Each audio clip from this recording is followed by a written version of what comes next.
Hello student, welcome to Om coaching centre.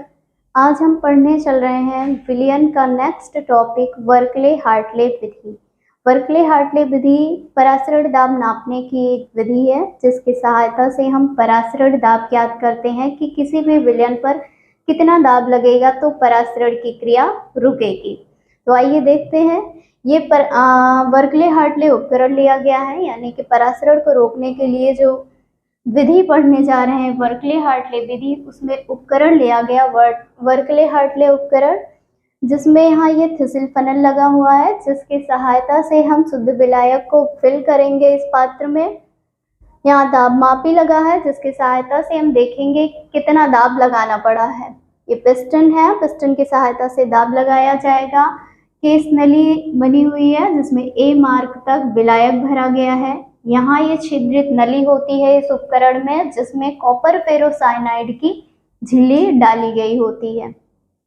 दोनों side copper ferrocyanide की झिल्ली लगी होगी। कॉपर फेरोसाइनाइड की झिल्ली अर्धपारगम्य झिल्ली है,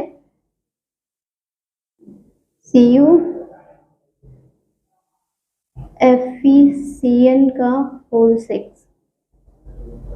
ये है कॉपर फेरोसाइनाइड, अर्धपारगम झिल्ली लिया गया है। नीचे और ऊपर अज्ञात दाब का मीन्स कि अभी तक ज्ञात नहीं है कि उस विलयन पर कितना दाब लगाया जाएगा।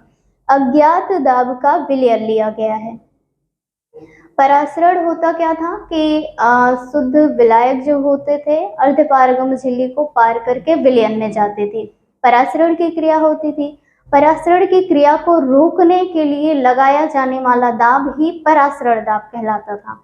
अब परासरण की क्रिया को रोकने के लिए कितना दाब लगाना पड़ा है ये हम कहाँ से देखेंगे। ये हम यहाँ वर्कले हार्टले उपकरण जो लिया गया है इसमें हम देखेंगे किसी भी परासरण की क्रिया को रोकने के लिए कितना दाब लगाया जाएगा और किसकी सहायता से, दाब मापी के सहायता से हम पता करेंगे या ज्ञात करेंगे कि विलयन में कितना दाब लगाना पड़ा है तब परासरण की क्रिया रुकी है। तो आइए देखते हैं इसकी क्रिया विधि क्या होगी या कैसे कार्य करेगा।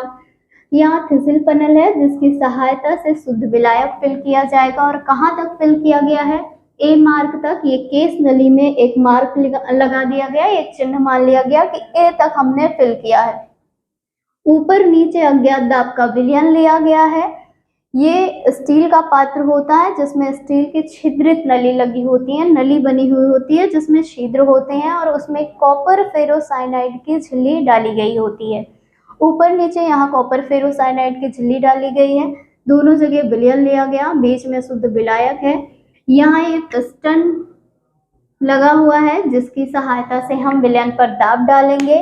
साथ में पिस्टन के पास में ही दाब मापी लगा हुआ है जिसका कार्य होगा कि कितना दाब लगाया जा रहा है वो बताने का, वो ज्ञात करने का तरीका है दाब मापी। तो सबसे पहला काम होगा कि थिसिल फनल की सहायता से हम शुद्ध विलायक को केस नली में ए मार्क तक फिल कर लेते हैं। ऊपर नीचे विलयन फिल किया गया है। अब होता क्या है, आगे परासरण की क्रिया प्रारंभ हो जाती है। अब अर्धपारगम झिल्ली के द्वारा अलग किया गया है और अर्धपारगम झिल्ली में से केवल विलायक के अणु एक ओर से दूसरी ओर जा सकते हैं। तो विलायक के जो अणु होते हैं दोनों तरफ विलयन में आने लगते हैं। परासरण की क्रिया प्रारंभ हो गई है। परासरण की क्रिया शुरू हुई जैसे ही केस नली में जो ए तल तक जो विलायक भरा गया है उसका तल गिरने लगता है, ए से नीचे आने लगता है, इसका जल का तल गिरने लगता है और होता क्या है, परासरण की क्रिया प्रारंभ हो गई। दोनों साइड विलायक के अणु विलयन में जाने लगे। जैसे ही जल कम होता है ये ज्ञात हो जाता है कि परासरण की क्रिया प्रारंभ हो गई। अब परासरण की क्रिया को रोकने के लिए क्या किया जाएगा, पिस्टन की सहायता से दाब लगाया जाएगा। पिस्टन की सहायता से दाब लगाएंगे और वह आवश्यक दाब या उतना दाब लगाया जाता है जिससे कि परासरण की क्रिया रुक जाए। परासरण की क्रिया को रोकने के लिए लगाया जाने वाला दाब ही परासरण दाब कहलाता है। परासरण और परासरण दाब होते क्या हैं, ये विलयन के कैसे गुण हैं, अणुसंख्य गुण हैं, ये सारी चीजें हम पिछले वीडियो में पढ़ चुके हैं। तो अगर आप इसको देख रहे हैं और पहले की वीडियो नहीं देखे हैं तो सबसे पहले आप परासरण और परासरण दाब होते क्या हैं उसे देख लीजिए, उस वीडियो को देख लीजिए, उसके बाद आपको समझ में आएगा कि वर्कले हर्टले विधि होती क्या है या इसका यूज क्या है, हमें क्या जरूरत पड़ी वर्कले हर्टले विधि की। तो वर्कले हर्टले विधि पराशरण दाब ज्ञात करने के मापने की विधि होती है, जिसकी सहायता से हम ज्ञात करते हैं कि विलयन पर हमें कितना दाब लगाना पड़ा, तब जाके पराशरण की क्रिया रुकी। और ये बहुत ही इम्पोर्टेंट टॉपिक है जो कि हर बार लगभग बोर्ड एग्जाम में पूछा जाता है। तो इसमें हुआ क्या, पराशरण की क्रिया रोकी गई है। पराशरण की क्रिया को रोकने के लिए लगाया जाने वाला दाब ही पराशरण दाब कहलाता है। और नापेंगे कहाँ से हम ज्ञात करेंगे कि पराशरण दाब कितना होगा, किसी विलयन में पराशरण की क्रिया रोकने के लिए कितना दाब लगाना पड़ा। तो हम इस उपकरण का यूज करते हैं और इस विधि का प्रयोग करते हैं, वर्कले हार्टले विधि।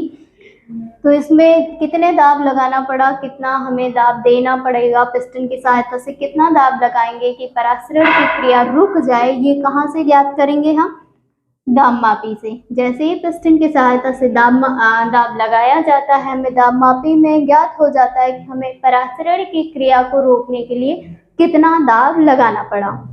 एक बार फिर से देख लेते हैं कि पराशरण की क्रिया को रोकने के लिए लगाया जाने वाला दाब पराशरण दाब होता है। तो कैसे ज्ञात करेंगे, केस नली की सहायता से शुद्ध विलायक फिल कर लिया गया, इस पात्र में भर दिया गया, ऊपर नीचे अज्ञात दाब का विलयन लिया गया, एक तल तक भरा गया, एक चिन्ह लगा दिया गया कि हाँ हम यहाँ तक जो है केस नली में जल को शुद्ध विलायक को भर रहे हैं।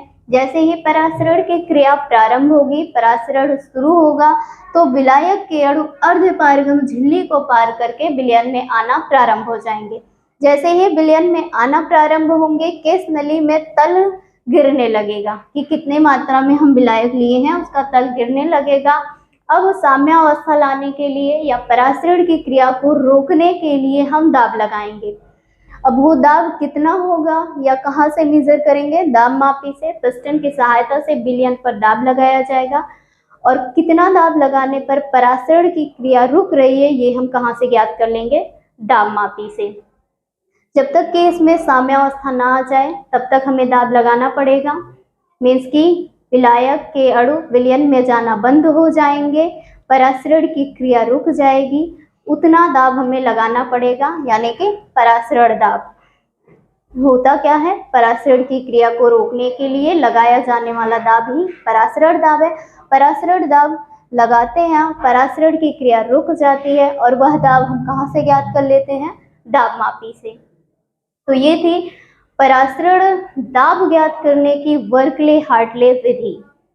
आई होप आपको समझ में आया होगा। Thank you.